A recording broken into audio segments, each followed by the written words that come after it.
अस्सलाम वालेकुम वरहमतुल्लाहि वबरकातुहू। व्यूवर्स, कैसे हैं आप लोग? ठीक हैं, खैरियत से? उम्मीद है कि आप लोग ठीक होंगे, खैरियत से होंगे।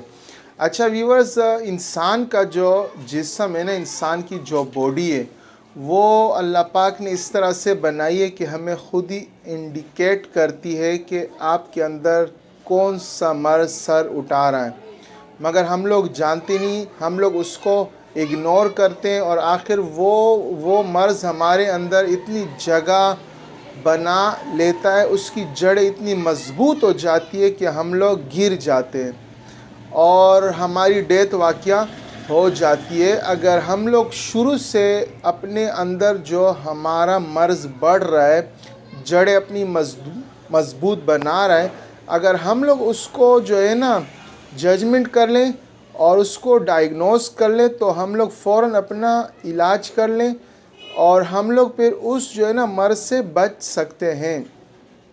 तो मुख्तलिफ़ हमारे जिस्म में मुख्तलिफ़ अलामात होती है कि हमें अगर वो अलामात का इल्म हो और वो अलामात के मुतल्लिक़ हमें मालूमात हो कि ये अलामत क्यों ज़ाहिर हो रही है, तो हमें किसी लैब की रिपोर्ट की ज़रूरत भी नहीं आएगी, क्योंकि पुराने वक्तों में हकीम जो डॉक्टर होते इंसान के स्किन के ऊपर, इसका इंसान के आइज़ के, इंसान की जो ज़बान है, इंसान के जो नाखून है, इंसान की जो हथेली है, इंसान के जो पाँव है, इंसान की मुख्तलिफ़ जगहों की अलामात को नोट करके मर्ज़ को डायग्नोस करते थे और फिर उसका इलाज करते थे।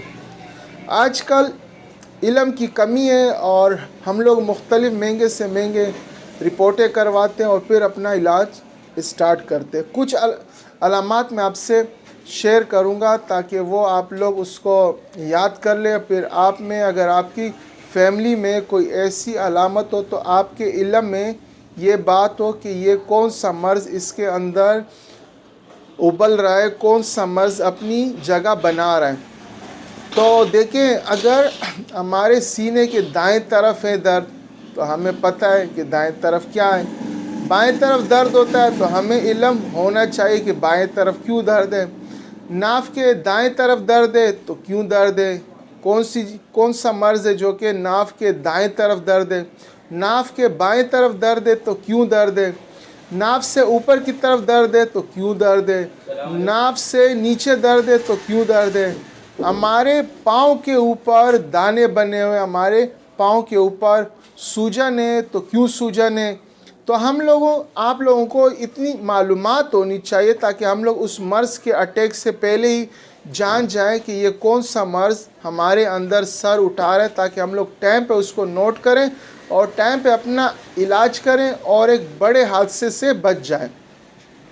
अच्छा, तो मैं आज आपको एक छोटी अलामत ज़िक्र करता हूँ, उसको आप लोग याद करें ताकि आप लोगों के इल्म में आपकी वालदा, आपके वालिद, आपके बहन भाइयों में, फैमिली में किसी को भी इस तरह अलामत हो, ताकि आपके जहन में हो कि ये किस चीज़ का अटैक हो रहा है और कौन सा अज़ू इसका ख़राब हो रहा है और कौन सा मर्ज़ सर उठा रहा है, ताकि आप लोग टाइम पे उसका इलाज कर सकें।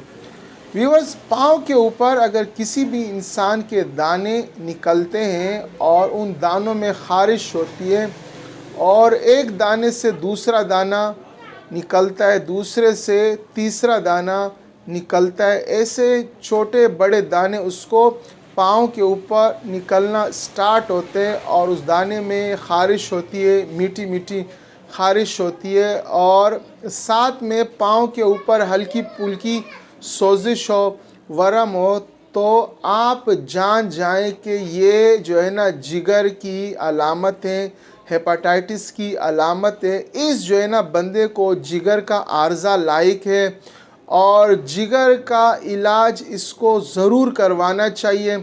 ये जिगर की मरीज़ की जो बड़ी अलामत होती है, अगर किसी को भी हेपाटाइटिस का अटैक होता है या किसी को भी जिगर का कोई भी मर्ज़ अटैक करता है, जिगर के आर्ज़े में मुब्तला है बंदा, तो उसकी अलामत यही है कि पाँव के ऊपर थोड़ी बहुत उसकी सूजन होती है। अगर हम लोग अंगूठा रखते हैं तो वो अंगूठा अंदर को वो स्किन दबी रहती है और छोटे बड़े दाने निकलते हैं और उन दानों में ख़ारिश होती है। तो ये सबसे बड़ी अलामत होती है, इसको आपने जो है ना गौर करना है, इसमें लापरवाही आपने नहीं करनी है। बजाय इसके कि आप लीवर साइरोसिस में चले जाएं तो स्टार्ट में आप इसका इलाज करें। ये हेपाटाइटिस की बहुत बड़ी अलामत है, इससे आप लोग डायग्नोस कर लें कि आपको हेपाटाइटिस का आर्ज़ा हो चुका है। तो आज ये एक अलामत मैंने आपसे शेयर की, उम्मीद है कि आपको अच्छी लगी हो। आइंदा आपसे दूसरी भी, जहाँ पे जिस्म के जिस हिस्से में जो भी अलामत ज़ाहिर होती है उसके मुतालिक मैं आपसे वीडियो शेयर करूँगा। आप लोग उसको देखें और अपना इलाज करवाएं कबल उस वक्त के वो मर्ज़ का आप पे बहुत ज़्यादा अटैक हो जाए।